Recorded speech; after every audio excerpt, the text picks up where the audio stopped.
Bendiciones, mis amados, aquí de vuelta con ustedes. Estamos tratando el tema sobre qué es una sana o saludable doctrina, enseñanza, teología, compartir de la palabra, no sé, como tú lo quieras expresar. Para mí simplemente es la manera sana en que yo debo de recibir las enseñanzas y compartirlas, en donde el único enfoque sea llevar al pueblo de Dios y llevar mi vida sujeta a Él. Y Él no solamente es palabra, Él es presencia de Dios, Él es espíritu. Porque en el tiempo en que estamos viviendo, la iglesia del Señor va a moverse aceleradamente, como en los primeros 200 años de la iglesia, en donde hasta la sombra de los apóstoles hacía milagros y señales.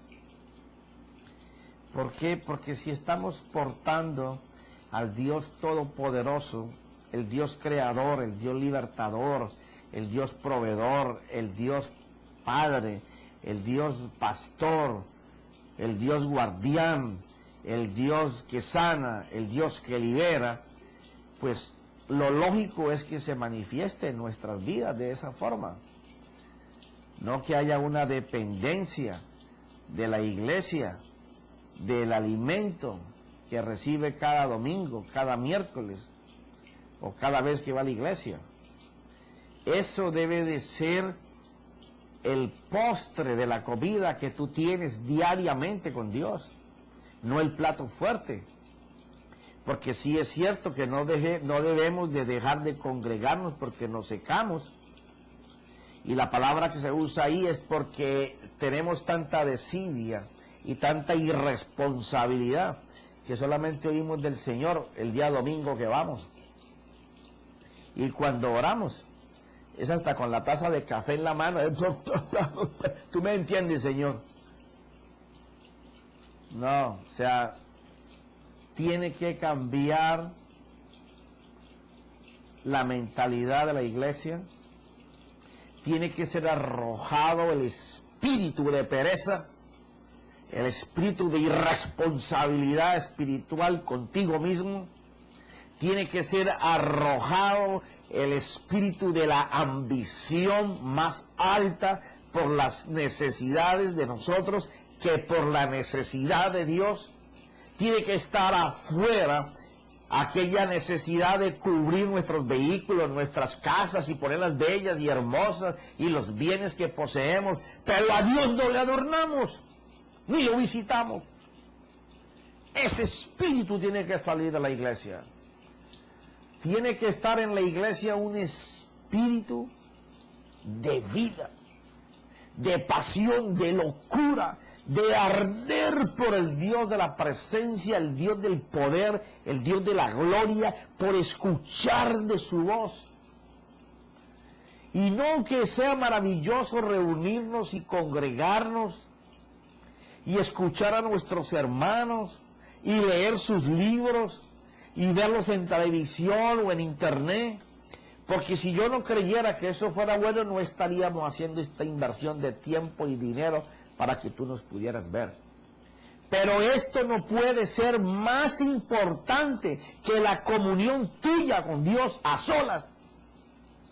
Esto puede ser el postre, pero tu almuerzo, tu comida, tu desayuno, tiene que ser ahí en la presencia de Dios, buscándolo.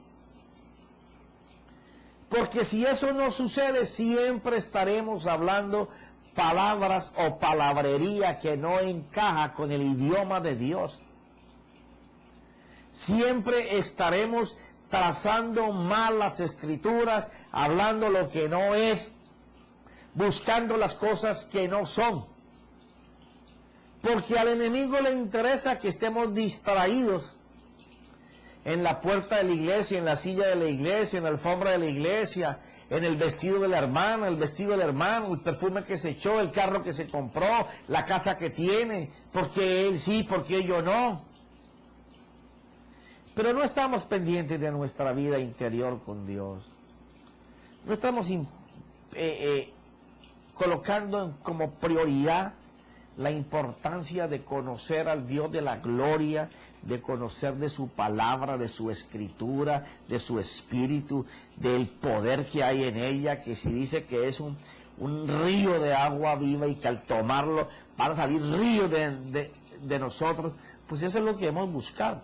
El apóstol Pablo le hace una recomendación a Timoteo, en 2 de Timoteo, capítulo 2, vamos a empezar el 10. Por tanto, todo lo soporto por amor a los escogidos, para que también ellos obtengan la salvación que está en Cristo Jesús y con ella gloria eterna. Palabra fiel es esta, que si morimos con Él, también viviremos con Él. Si perseveramos, también reinaremos con Él. O sea, el reino, Jesús vino a enseñar el reino de Dios y a establecer el reino de Cristo. ¿Para qué tú quieres reinar con Cristo en la eternidad si ya todos vamos a reinar? Es aquí en donde nosotros debemos de reinar. Y ya hablamos de que el reino de Dios en la tierra no es que te van a dar una alcaldía, una gobernación o la presidencia de una nación. Es posible que algún cristiano llegue y se postule y gane. Pero el reino de Dios establecido en el hombre es la capacidad interior del hombre que lo gobierna, que lo reina, que no es él sino Dios, en donde él va a hacer la voluntad de Dios. Entonces su albedrío está dominado porque su dominio propio está trabajando a favor de la causa de Dios, del evangelio de Dios, del principio de Dios, porque él sabe que si Dios gobierna su casa, el favor de Dios está sobre su vida, sobre su camino, sobre su familia, sobre su casa, y todo lo que él haga le va a salir bien. Tendrá dificultades, aflicciones, pero por cuanto Dios es el que gobierna y se ha establecido dentro de él, pues el dominio propio de él sujeta la voluntad para que la voluntad solamente decida las cosas que son de Dios. Entonces, cuando el apóstol Pablo le está hablando a Timoteo de que si resucitamos, resucitamos con Cristo para reinar con él, está hablando de la posibilidad que es real en que nosotros, si nos damos para Dios, Él nos capacita por cuanto Él viene a reinar dentro de nosotros para que nosotros establezcamos en nosotros el reino de Dios. Y pasa algo que es un milagro sobrenatural, porque por eso es de Él. Cuando Él se establece a reinar dentro de ti, tú no tienes que cambiar las personas. Tú cambias por cuanto Dios está reinando tu vida y todo a tu alrededor comienza a cambiar.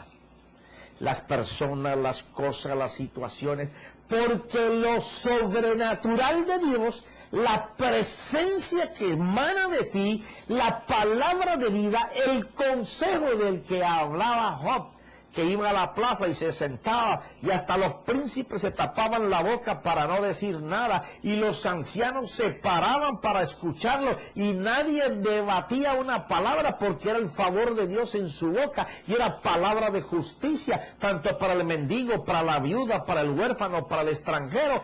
Le traían los juicios a Job para que Job hablara y todos se maravillaban. Es una semejanza igual de lo que Jesús hizo, porque cuando Dios está dentro de ti, lo que emana de ti es vida. Entonces se establece el reino dentro de ti y por estar establecido el reino dentro de ti, la presencia de Dios, una doctrina saludable que te lleva a la plenitud del conocimiento de la voluntad perfecta de Dios, que te enseña tus propósitos, tus carreras, tus caminos, entonces Él hace favor en ellos.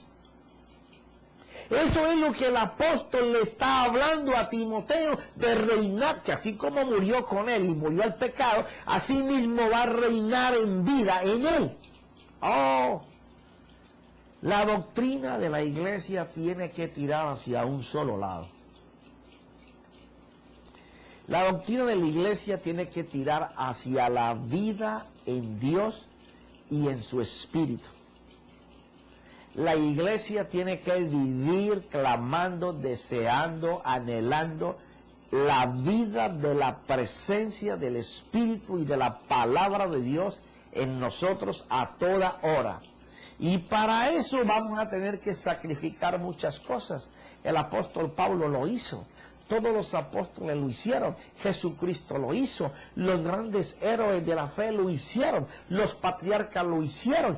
Todos deseaban la presencia y cuando la perdían lloraban, gemían, porque sabían que no la tenían. La iglesia no siente eso, porque o no la ha tenido o porque nunca la ha anhelado. Yo nunca he visto en la iglesia, salvo ahora en algunas partes y pocas personas, gimiendo por el deseo de la presencia. ¿Saben por qué están gimiendo? Porque la están viendo. Pero no porque se dieron cuenta por el conocimiento que había que anhelarla. Pero viene un virus. Ese virus se llama el virus de la presencia de Dios. Y va a caer sobre todo el mundo. Y va a tener comezón dentro de las personas hasta querer morirse. Porque el virus de la presencia no se sacia sino del Espíritu Santo. Y cuando nosotros estemos cobijados por la contra del virus, es porque estamos persiguiendo, deseando, anhelando, deseando, gimiendo mañana, tarde, noche, por la presencia de Dios. Y ella va a llegar. Y cuando llegue, se va a establecer el reino de Dios en tu vida. Y por causa tuya, de tener el reino, la presencia de Dios a toda plenitud, porque dice que toda plenitud fue puesta en Jesús y que todo le fue dado a Él, que todo fue sometido debajo de sus pies.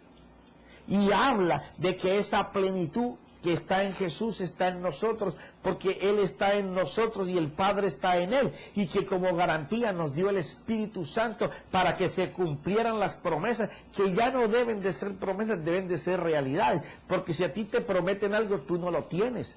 Eran promesas hasta antes que Jesús muriera. Una vez que Jesús muere y resucite, es tu herencia. Es lo que tienes que reclamar, que no lo tienes porque no sabes lo que tienes. Ajá. Así es. Mira lo que sigue diciendo. Y si perseveramos, también reinaremos con Él. Si le negamos, Él también nos negará. Ahora, esto es tremendo aquí. Hermano, pero es que yo soy hijo, ¿cómo le voy a negar? Ajá. Buena pregunta me hiciste. Te voy a responder. ¿De qué manera nosotros negamos al Señor? Fácil. Cuando tú decides no separarte para Dios, tú le estás diciendo a Dios, apártate de mi vida, porque yo no quiero que tú me metas en la vida que estoy llevando. Cuando tú no pones en tu negocio al Señor, le estás diciendo, Señor, quítate de mi negocio, que yo no te quiero aquí. Cuando le decimos al Señor, Señor, quítate de las escuelas y del gobierno, le estamos diciendo al Señor, Señor, apártate de cuidar a los muchachos y el gobierno, porque no queremos que tú metas la mano aquí. Por eso están pasando las cosas que están, porque le negamos a Dios al decirle, no queremos que tú intervengas en estas cosas. Cuando nosotros le estamos diciendo que no le damos el tiempo a Él, y no que se lo dices personalmente, pero tus hechos de gastar tu tiempo en televisión, en internet que no sea constructivo, porque el internet que te lleva información de Dios es bueno, la televisión que te lleva información de Dios, o que te culturiza, que te da información para progreso, esa es buena. ¿Cuál es la mala? La que te mete miedo, terror, drogadicción, prostitución, pornografía, suicidio, crimen, dolor, espanto. Esa es televisión, internet y noticias que te caen mal. Y entonces, fuera de que te las ves en la mañana, te las ves al mediodía, te las ves a las 6 de la tarde y antes de acostarte, vuelves y te las ves. ¿Con quién tú crees que tú sueñas? Con todo lo malo. ¿Tendrás visiones de Dios? Imposible. Porque tú negaste la posibilidad de que Dios esté en tu vida. Dices, no, Señor, no estés en mi vida, yo quiero meterme toda la información esta. A ti no te tengo tiempo. Eso es negar a Dios. Cuando tú no oras en tu casa, pero quieres que Dios te ayude y sales a trabajar así de buenas a primeras, no le encomiendas ni tus hijos, ni te encomiendas tú, ni tu trabajo, ni tus compañeros, ni tu empresa, ni tu iglesia, ni tu pastor. Tú no encomiendas a nadie, tú sales como caballo de carreras con los ojos ahí tapados, nada más mirando al final. Te va a ir mal, porque estás negando la mano de Dios. Profeta, usted me está metiendo miedo. No, yo no te estoy metiendo miedo, yo te estoy diciendo la verdad. Tú tienes que ser retado por la verdad de Dios. Tú necesitas tener tiempo para Dios, para su presencia. Tú no puedes seguir creyendo que te vaya bien y sigues haciendo lo malo. Sabes que estás pecando, pero continúas pecando. El Señor me entiende. El Señor me comprende. Yo he sido un hombre y una mujer muy sufrida. Él sabe. No, el Señor lo que sabe es que te va a ir mal. Porque si no morimos con Él, ¿cómo murió Él? Cargando el pecado tuyo y mío. Cuando habla de muerte, habla de que tú detestes, odies, aborrezcas, temas pecar. Entonces resucitarás con Él en gloria, con la herencia que le corresponde a los santos en luz. Ahora mira, si perseveramos también reinaremos con Él, y si le negamos, Él también nos negará. Si somos infieles, Él permanece fiel, pues no puede negarse a sí mismo. Esto es tremendo. ¿Sabes quién es infiel? No puede ser infiel un soltero. Tiene que ser infiel uno que está casado. Si yo estoy con mi esposa y estoy con otra mujer, fui infiel. Si yo digo que tengo a Dios, pero no hago las cosas que le agradan a Dios, sino que hago las cosas que son del mundo, pues estoy siendo infiel. De eso se trata la infidelidad, de no hacer el principio de Dios o vivir por Él, sino que aunque lo conozco, hago otro, soy infiel. Él dice así, en cuanto ustedes podrán ser infieles, pero yo permaneceré fiel. ¿Qué quiere decir con eso? Que aunque tú no hagas el principio no va a cambiar. El principio va a seguir igual. ¿Por qué? Porque Él es fiel a lo que Él dijo. Dios no dice una cosa y mañana se retracta y dice, oh no, les dije una cosa mala a los habitantes de la tierra. Voy a cambiar eso y los voy a fumigar a todos. Porque no sé, me equivoqué. No. Nada. Dios dice una cosa y esa cosa la va a hacer. Ahora, profeta, pero es que yo veo en la Biblia muchas veces que dice que el Señor se arrepintió de hacer el mal. A mí también me talló mucho tiempo la palabra esa, se arrepintió. Porque si la Escritura me dice que Dios no es hombre para arrepentirse ni miente como los hombres, y yo encontraba ese tropiezo en la Escritura, me daba dolor de cabeza. Pero para explicarte, déjame tomar agüita.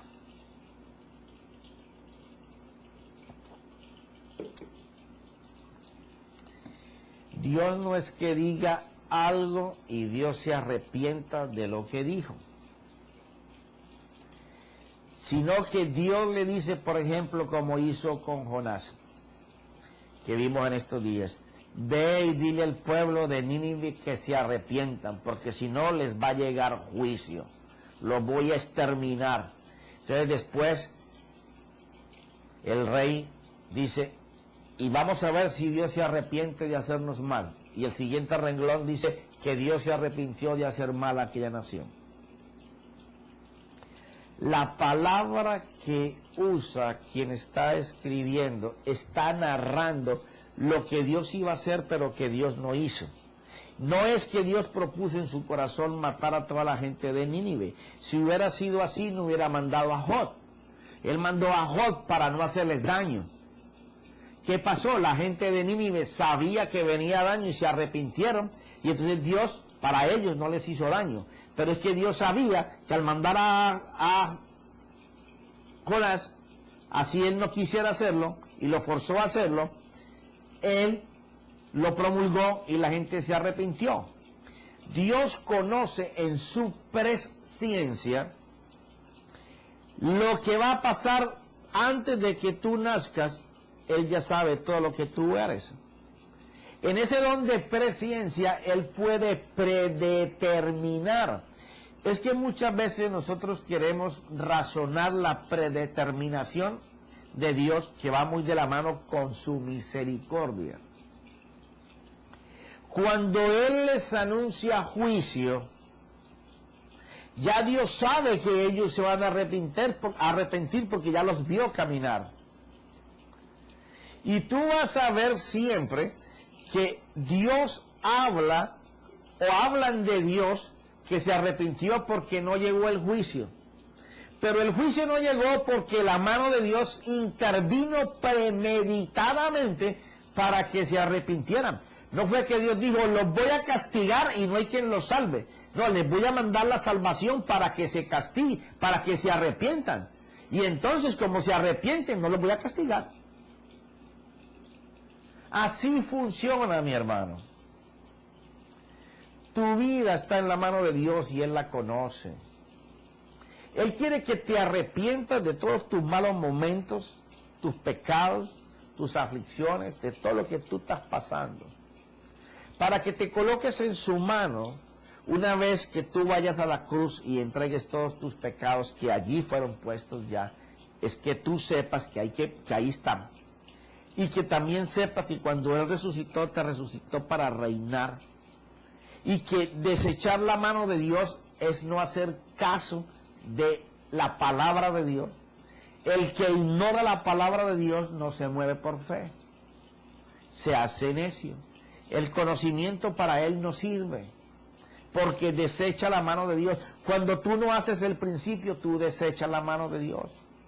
Una saludable doctrina es entender que el principio de Dios está hecho para cambiar una parte de tu vida. Y si ya está cambiada, está hecho para afirmarla. Pero que tú tienes la responsabilidad de mirar que lo que tú estás leyendo o recibiendo viene de la boca, del corazón y de la mente de Dios, que pasó por Jesús y ahora el Espíritu Santo la hace cumplir, porque Él es el que maneja la espada del Espíritu, que es la palabra. Entonces, es cuando el apóstol le dice a él lo siguiente: recuérdales esto, encargándoles solemnemente en la presencia de Dios, que no contiendan sobre palabras, lo cual para nada aprovecha y lleva a los oyentes a la ruina. Procura con diligencia presentarte a Dios aprobado. Ahora, si en el 14 habla de encargándoles solemnemente en la presencia de Dios, está hablando que lo que les va a decir, se los encarga solemnemente, que debe de ser en la presencia de Dios, que procuren mantenerse delante de esa presencia aprobados. ¿Qué significa aprobados? Significa que nos estamos presentando delante de Dios primero arreglando todas las cosas. No te presentes delante de Dios sin hacer una contrición de tu conciencia para apartarte del pecado, del error, del daño, de la maldad, de la concupiscencia. ¿Por qué? Porque no vas a recibir nada. La enseñanza es para que tú te enfoques en que allí en la presencia de Dios, cuando tú vayas, tú te tienes que presentar delante de Dios como una persona que ya miró su vida y la puso en la cruz y decidió no pecar más. Hermano, pero es que uno sigue pecando. Bueno, estamos yendo a la perfección para que cada día nuestra santidad avance, no que se pare, ni que se atrase, ni que regrese al barro. La santidad es algo que se va logrando día a día. En cuanto tú buscas de la presencia de Dios, lo que hacías hoy malo, seguro que mañana la presencia lo quitó. Hermano, ¿y por qué no lo quita de una sola vez? Bueno, porque es que el caminar de la vida te va dando, igual que a Jesús, tentaciones todos los días. La Biblia no dice que el diablo lo tentó solamente cuando fue al desierto. Dice que el diablo dejó de tentarlo por un momento. O sea que regresó al ataque. Siempre estaba. ¿Cuál era? Que día a día el Señor iba colocando más distancia entre él, entre el tentador y él, y más cerca de la voluntad completa de la presencia de Dios. Nosotros tenemos que hacer lo mismo. Si nosotros no nos presentamos delante de la presencia de Dios, dando por muerto todas nuestras áreas, si la semilla no cae a tierra y muere, no nacerá fruto.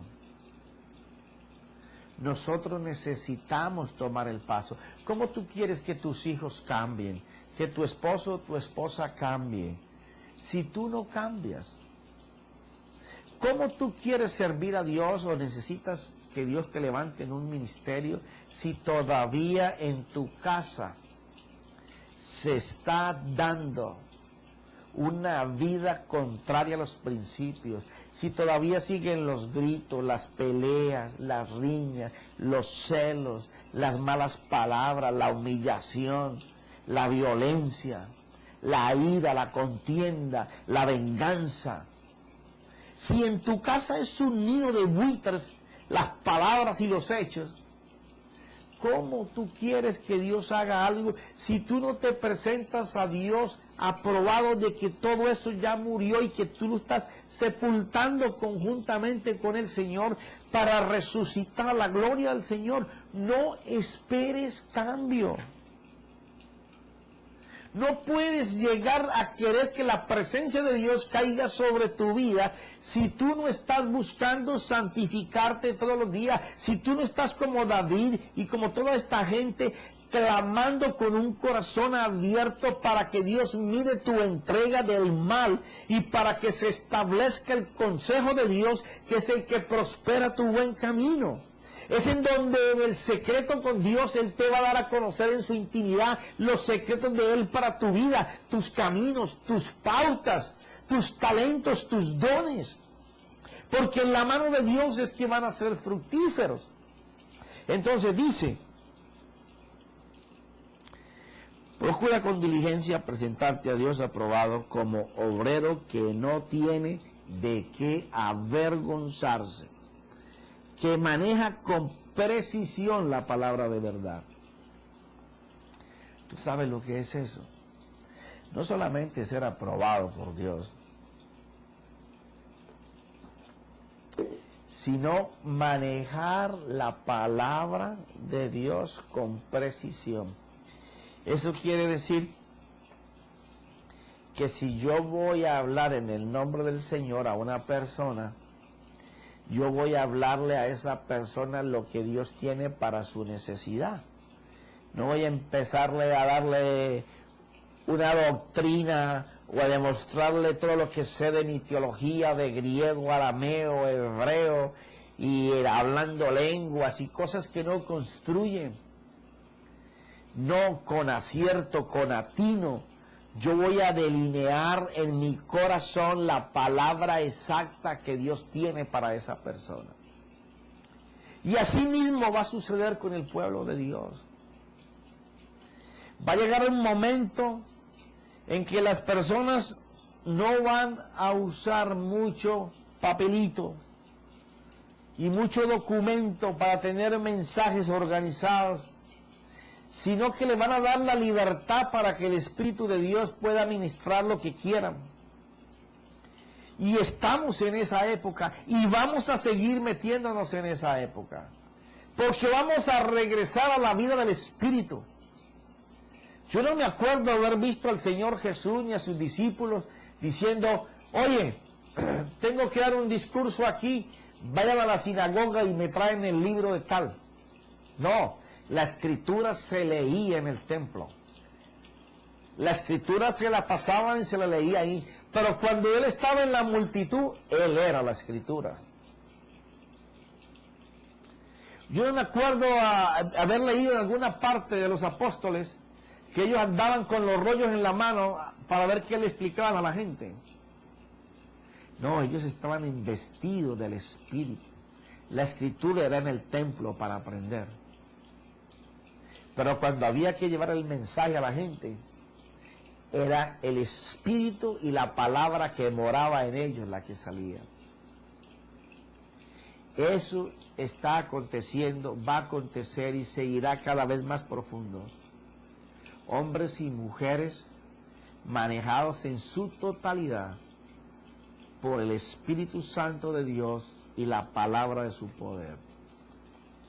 Y dice que no tiene nada de qué avergonzarse, que maneja con precisión la palabra de verdad, evita las palabras vacías y profanas, porque los dados a ellas conducirán más y más a la impiedad. O sea, eso dice lo que te acabo de comentar. Una dependencia completa del Espíritu va a acabar con tanta demagogia en la Escritura. Yo a veces veo una burocracia en los mensajes que me avergüenzan. Y puedo mirar la carencia de la vida con Dios. Mensajes improvisados, sacados a última hora, no valorando que las almas no son de ellos, sino de Dios, no valorando sus propios ministerios, no haciéndolos dependientes completa, total y absolutamente de Dios. No hay cosa más horrible que alguien que suene queriendo ser una trompeta de Dios y no llega ni a trompeta de papel. Me siento avergonzado cuando miro eso. No obstante, el sólido fundamento de Dios permanece firme, teniendo este sello: el Señor conoce a los que son suyos, y que se aparte de la iniquidad todo aquel que menciona el nombre del Señor. Cuando estamos hablando de esto, Dios recalca una y otra vez: apártense de hacer el mal, apártense de la iniquidad, búsquenme solamente a mí, yo tengo el poder, yo tengo la solución. Siempre será la misma palabra. La gracia es superabundante, pero nosotros los hijos de Dios la desechamos por seguir nuestra manera vana de vivir, en donde una mente diabólica por años nos tuvo atados a vicios y costumbres que no produjeron nada. Y ahora que estamos en los caminos del Señor, caminamos entre los dos pensamientos. Tenemos que, como el profeta Elías, desechar: o servimos a Dios o servimos a los fundamentos del mundo. Servimos al sistema del mundo o abolimos el sistema del mundo de nuestro corazón y servimos a Dios. Pero algo sí va a pasar. Fuego del cielo va a caer en el Espíritu Santo, encendiendo muchas almas que van a querer desear ansiosamente el fuego del Espíritu de Dios. Y ahí es donde Dios va a poder hacer maravillas. Dice ahí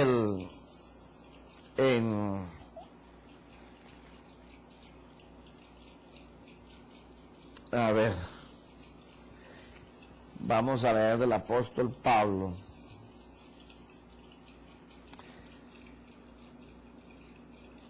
¿En dónde deberíamos de estar y por qué no estamos allí? Primera de Corintios capítulo 13, versículo 9.